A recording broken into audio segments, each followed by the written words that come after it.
So what are your choices when it comes to lining the inside of your fresh tub on your truck? You can go out, spend 4 figures on getting the full commercial coating done. You can get a plastic tub liner, which strengths and weaknesses. Probably the biggest weakness with those things are they just are so slippery. And then you're gonna have rattling, that sort of thing, and guys tend to worry about, is it gonna get moisture, rust underneath, that sort of thing? Or then you've got the DIY paint solution. The good thing with the DIY paint solution is it's coated, so you know it's not gonna have any rust. It's an easy one to touch up, even if you're gonna abuse it. To refinish it before you sell the truck or rebirth the truck, give it a new lease on life, you can knock over everything and paint over it and it'll still come up brand new. So we've got our truck here, and the whole justification on this project was if we can paint one side with the Bully, the other side with the Raptor, we can actually go out and test this in a real world application. We'll take this truck out, we'll throw it around the circuit, door handle to door handle racing, we'll bring it home, we'll wash it as you would as if you took your truck out and you went through the bush in it, and then we'll evaluate it from there. So let's get into it. So we're going to prep this panel for paint now. Now the key to any paint sticking, question we always get asked is, how well does it stick? It sticks as good as you prep the surface. So you can see on this bonnet here, it's got cracks in it here, and if we go down here and have a look further where we've done our guard treatment, you can see the layers of paint. This first coat would have been like an E-coat on here, and then there's levels of primer. The truck was originally blue, and then it's been primed and high-filled and was painted purple, and then it's been painted white and maroon. So this has had a few paint jobs. Now, where it's got a crack up here on the bonnet, our concern is that moisture's got down. How far it's gone underneath, we don't know. If we just scuff the top, that still might have some activity there that's going to affect our paint job. So if you've got stuff like that, you're better off taking it down to the metal and making sure that you've got a good surface. Assuming you don't have cracks like that and you've just got a 2-pack paint finish or an acrylic, whatever it is, all you need to do is take the top layer off. You don't need to sand through right back to the metal. You just need to take the top layer off. We're using a 120 grit, which is pretty coarse. You get away with 240. No finer than 240 for what we're going to paint over this. 180 or 240 grit dry paper, and you're just aiming to take the shine off it. So if it's a nice shiny surface that you're prepping, all you want to do is, you can see here, we don't have any shine. Out here where I quickly skated over, you can still see there's a lot of gloss in there. You want to make sure you get rid of all that gloss and get it back so you know the whole thing's been abraded. So another thing to notice on this vehicle is it's a great example of poor paint preparation. You can see here now, it's probably hard to see on the camera, but you can see all these sanding strokes in here which the paint shrunk back. So what looks to have happened is they've loaded it with primer, caked it on, and then painted it probably the next day, and over curing of all the solvents everything coming out, it shrinks back. So they've probably gone in with too coarse a paper. It would have looked great a couple of days after. Months down the track, as it's out exposed to the UV, everything's going to shrink back. So there are some fundamental with paint that you want to do if you're setting up for a nice high-end quality finish, and that's finished with finer papers. So we've got our tray here, or our bed, or our ute tub, wherever you're from. This one's been modified, which this is a good example of worst case scenario of what you're going to deal with. You can see rust coming through. We've got no idea what this black paint is, but to set it up for our textured durable liner coatings, we're going to have to prep it. Now the rust, you've got to get rid of the rust. Think of the rust as active. Unless you sand it off, neutralize it, get it back to raw steel, you don't have a good surface to paint. So in this extreme case, we're going to want to use these coarse sanding wheels, flap discs on the grinder, a wire wheel to get into all the areas. The other alternative is you can take it to a bead blasters, get it sandblasted, so it's all done and it's going to last. If we paint over this rust, what's going to happen is, months down the track, it's just going to keep coming through. You're not going to stop it. So once again, surface preparation is the key. If this was a brand new tray on a truck, you could get away, and it's 2-pack painted finish, you get away with hitting it with 180 grit, getting rid of all the gloss, like we showed you on our bonnet up there, and then that'd set it up for paint. But in this case, we've got to go to the extreme. So If you cannot get rid of all the rust, which is going to be our case in this, we're going to spend far too much time on it. We're not going to be able to get rid of it, and for what we're going to use this vehicle for a single day road race, we're not that concerned. But you will want to use a rust converter. If there's still specks of rust, a rust converter, spray it, neutralise the rust before you set it up, and then you're going to want to put down an epoxy etch primer before we put our paint on. So we've got our homemade Frontiera guard here. We're not going to put any filler on this. We're not going to cosmetically enhance it like the rest of the truck.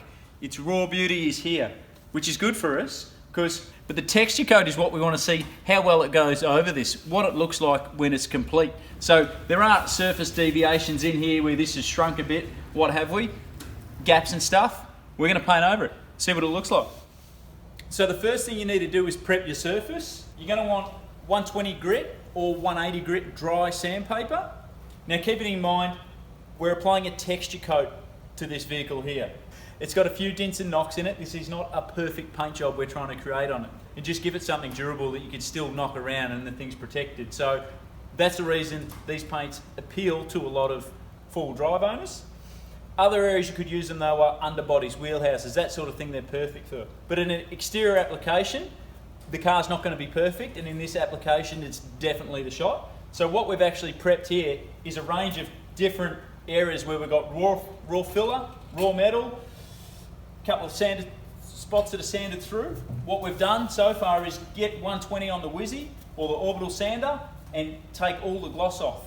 So something I need to show you down here at this front corner, you can see where there's a matte finish, the car's been sanded, but you see around this corner here, it's gloss finish, which means it hasn't been sanded. So what that's going to mean is adhesion issues down the track. So what we're going to want to do is go around all these surfaces to make sure the paint wraps over. If you're going to want this paint to last and you're going to take this thing out and then want to bring it home and gurney it, if the paint's not stuck around the edge, you're going to flake it off and you're going to go, oh, the paint's no good. What it is your prep's no good. So it's important that you scuff right around. Where you want the paint to stick, you have to sand. There's no shortcut, you have to sand it. So a couple of things that help with that cheat are these foam sanding pads. We've got a medium grade one here, which you can go around all these edges and just scuff them all like that. So now you've been around the whole vehicle, everywhere you want the paint to stick, you've sanded. The next thing is to wipe it all down, set it up for paint. We've masked out the windows, everywhere where we don't want paint to stick. If this was a car that I actually cared about the wheels on, what I do is back marks under these arches and down from the rocket to the ground, just so we're painting the exterior. But reality is, this is off-road race truck. We don't care what it looks like under there. So what you're going to want is some prep sol, prep wash, wax or grease remover, whatever you want to call it. We've got a pressure pack version here, or there's a water-based one which is a non-toxic. This one's good in this atomizing bottle because it sprays out. Some people love their solvent-based ones, so you've got a couple of options there. You want gloves, so your hands are clean. And then you're going to want a wax on, wax off Daniel Sun rag.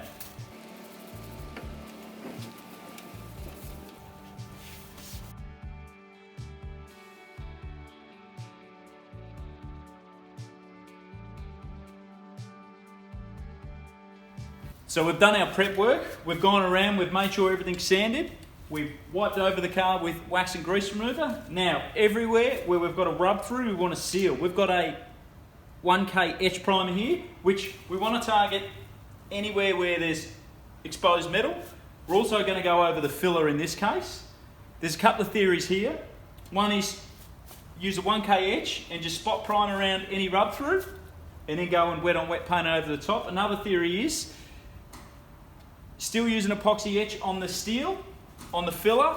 You then run a primer, which you'll want to put 2-3 coats over, let it seal, come back the next day, sand it, feather it out, then it's totally sealed and then paint over.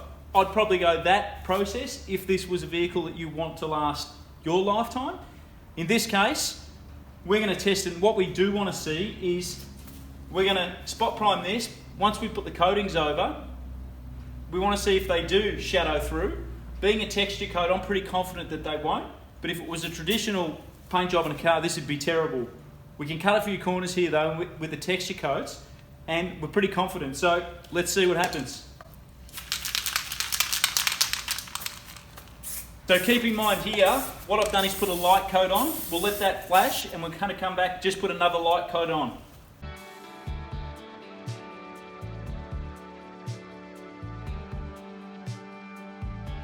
So these rolls are super handy, check this out. Built-in masking tape. Serrated edge.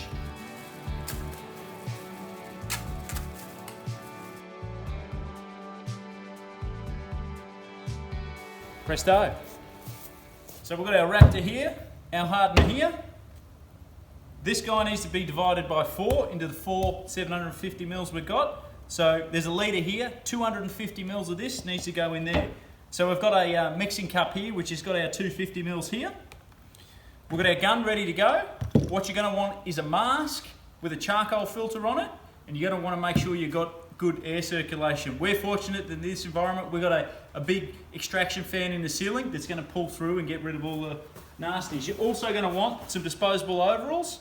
Because this contains isocyanides, it's going to enter your bloodstream through your skin, through your mouth, through your nose. So mask and suit, cover yourself up.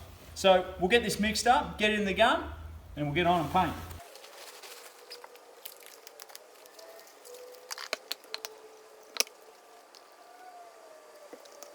Now, before we drop this in here, we're going to want to shake this up. This has probably been sitting on the shelf for a while, so we're going to want to make sure this is all mixed up. And now dump this in.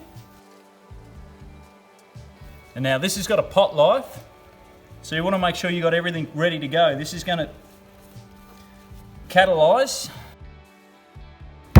So you're giving that a good shake. Simply take off the lid, get your underbody gun, screw him on.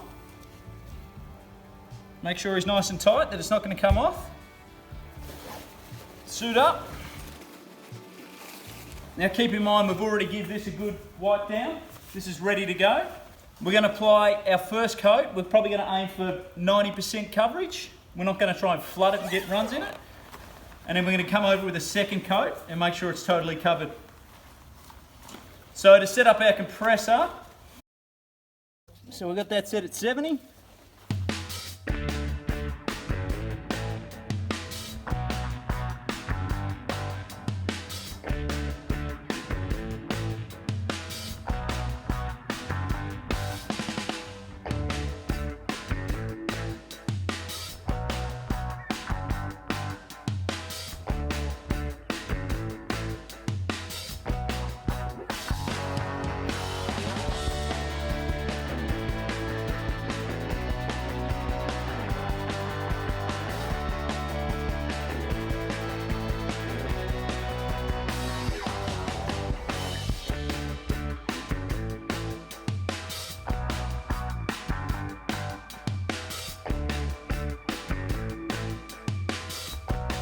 So we've got our Bully rubber liner here, which is our water-based acrylic version.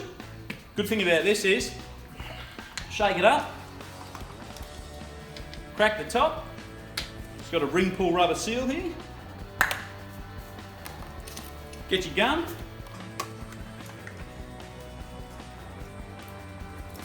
Screw it on, you're right to go. What you'll notice is I'm not wearing a mask either, or suit. The fallout on this one, you don't get much.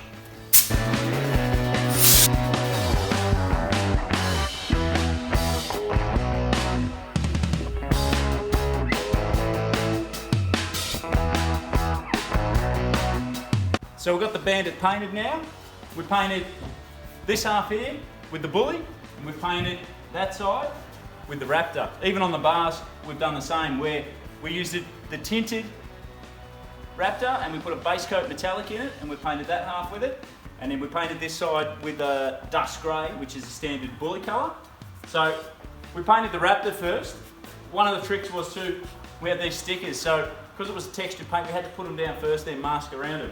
The Raptor has a lot of fallout. Being catalysed, you paint it on the ground, we had drop sheets down. All right if you've got a proper booth and you're set up with perfect filtration, but in a DIY environment, sticky on the floor, sticking to yourself, a little bit more painful, but we're going to see how it goes durability wise. It's hard. The product is hard. You can see the gloss level, it is shiny, you can add a matting base to dull it down, which I did notice in the back. Gloss level, patchiness, you've really got to be conscious of it when you apply it. The Bully, water-based, easy, no mask, fallout's minimum. It is much easier to apply. You pretty much just pick it up, shoot. I actually left some in the gun overnight and got in and spotted it the next day. It wasn't even dry. If I did that with the Raptor, it'd be hard, gun, forget, good night, throw away. What we did test though, is we painted over the Bullyliner directly with a 2-pack, direct gloss paint, which is catalysed, and it stuck to it, it's no problems, hasn't eaten into it as far as delaminated it. We also painted over it down on the body side near the door handle with just red acrylic pressure pack, no problems at all. So, proves that you can paint over the Bully. I suppose the real test is, let's go out and use it, see how they perform.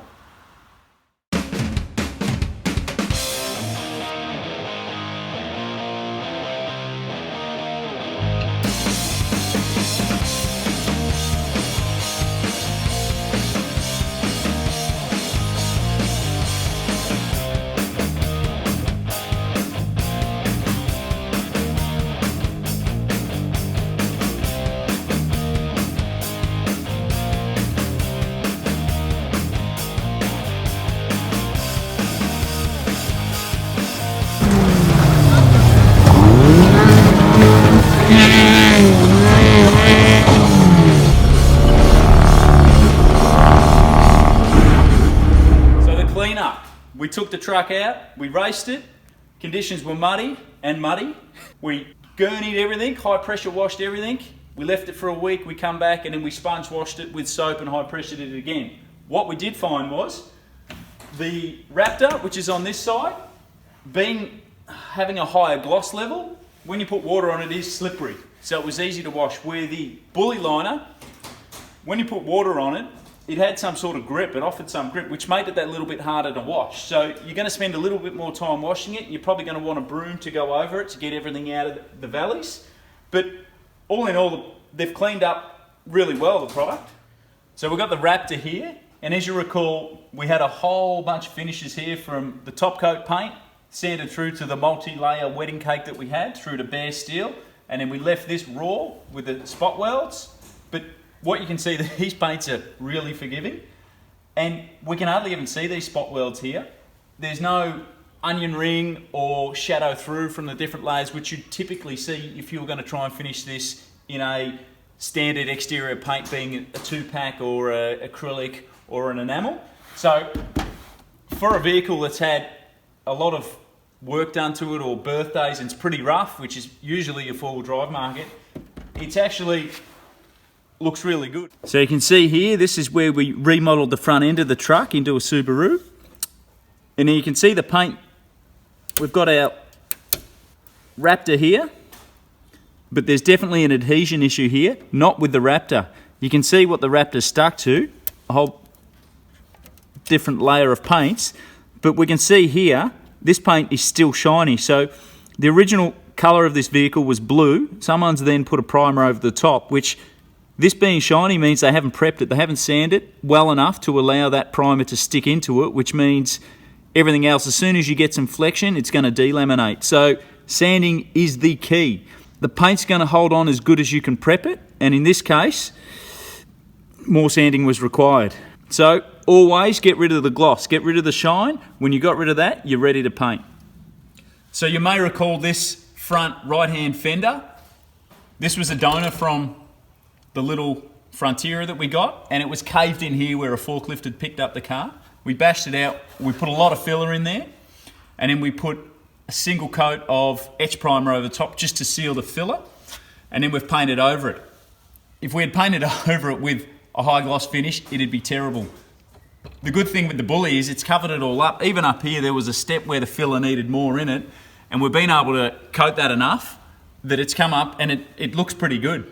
Even this, where the snorkel was and we crudely tacked in a piece, you can still see the spot welds where we hadn't knocked them back. However, this paint being a membrane style paint, you're not going to see any cracking in it. It's going to move and elongate with what it needs to, but the finish of it for this vehicle or anything that you got that's rough and tough, it's going to cover it up and make it look fantastic. So both of these paints are actually designed as a ute liner or a bed liner for a pickup, where they're going to texture it up and give you some durability. We've painted this side closest to me with the Raptor, and the far side, the half of it's coated with the Bully. With all this jungle gym of bars in here, we can't put much in it. But what we did find, the Raptor itself, it's a little bit slippery as such. What U-pol do offer with this is a traction paint, which is an additive that you can put in, which is a form of grains or sand that can go in with it. You'll add that in there and that'll make it as grippy as you need. So what we want to do is we want to chuck a few things in here and simulate how we're going to use it. So I've got some tools down here, just some random tools we've picked up out of the workshop. We'll put them in as if it was time to knock off and go home.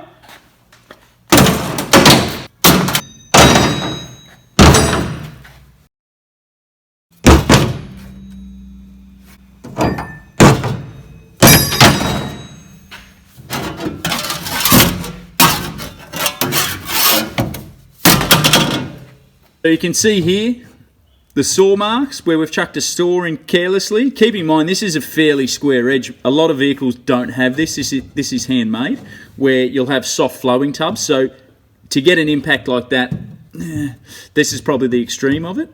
And then back here you can have a look where we chucked our heavyweight hammer in as a bit of steel.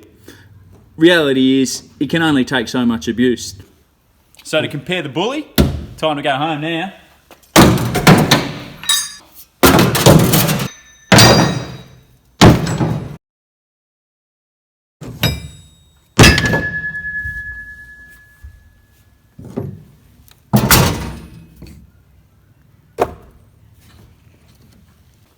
Now we're going to give it the hammer test. Now if this was a gloss 2-pack painted, anything we drag on it we're going to see straight away. Being textured, the paint's always going to be more favourable to wear and tear, but I guess this is what people want to see. So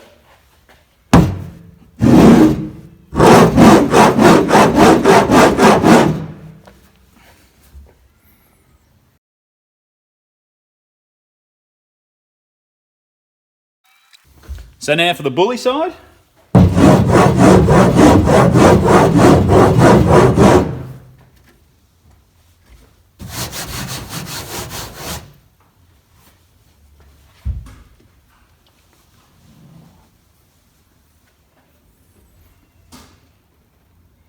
What we were impressed with though, with the claw of the hammer, you can see here it's knocked off the highs of the texture and it's changed the gloss level a bit. You rub over it, you don't really notice it. So, still quite a durable finish that we got here. So, another test we got here is the good old rope burn one. We've had customers that have used products like this and on square edges of hollow steel, rectangle hollow steel, they've complained that the paint's cut through. What you've got to keep in mind is this is a paint coating, it's a polymer, it's a plastic. If we use a nylon-based rope, it's like sandpaper. On a bigger radius like this, we can run the rope test. And you can see how abrasive this rope is, that it is taking product off. You can see it's knocked off all the highs, there's a very slight divot. The paint still performs quite well in my opinion. But if we then took it to a sharper edge here, which if we simulated this was a rectangle hollow section, and the radius is much smaller, you're going to see it wants to burn through. Keeping in mind, this is a paint. If you've got an application like this that's going to see this, whether you're in the hunting game, you'd want to put a cap, an aluminium cap over this where you know your rope's going to sit, because the metallic surface is going to be stronger than the rope. So what you need to keep in mind is these are DIY solutions. If you want something that you can drive a shovel into and not chip, there's people out there that have these commercial applications, and these are people that are typically franchised in, got all the equipment. It's going to cost you 4 times the amount to get the product put on, and it's going to be a lot thicker. So if you want to rework it or you've got issues down the track, even to grind it off, it's hard work. The other advantage with these ones is you can refinish them. So there are some strengths in them, and the affordability, the price level at what you can get into, you can do it in smaller applications. and this is actually one left over from when we painted the truck. You screw the lid on, I could put a gun in this and we could paint it again right now. The other thing with the Bully is the grip that it offers in the back. It's actually quite good. It's probably to the level that you'd be happy to stick cargo in and it wouldn't slide around. The other thing that we did have to do with this, the Bully comes in a range of colours. There's about 8 different colours, but if you wanted a colour that's not there, the other option, you can paint over it. So we actually painted over this with a 2-pack, and we painted over another stripe down here on the front with an acrylic. Sticks, it's fine. The other good thing with the Bully is if we wanted to paint over it again now, we wouldn't need to do any prep. You'd just wipe it down, clean it down, paint over it, and it'll stick to itself. If you're using the Raptor, because of the satin sort of glossy finish it's got, you're going to need to sand it back, get it to a rough state, and then paint over it from there. So the Bully is, as a DIY solution, much easier to use. It's dead simple, pick it up, shoot. Example is we've got some damage down here, which you go, oh, I missed a bit, it's a week later. Come in, pick up your tin. This brush is nice and stiff. And just come and fill that up.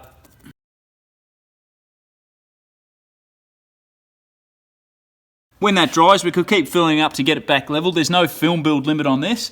And then I can just sort of blend it out. And we'll see how that dries and you won't even notice it.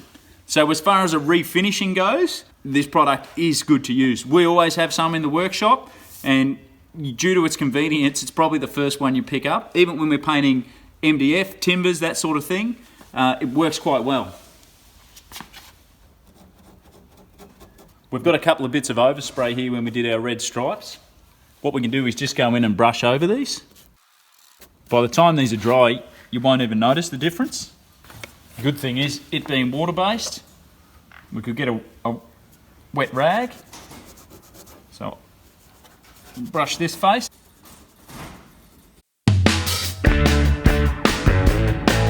So what it ultimately comes down to is what best suits your needs. If you need to match the exterior body colour of your vehicle, you can get the Upol Raptor and match it.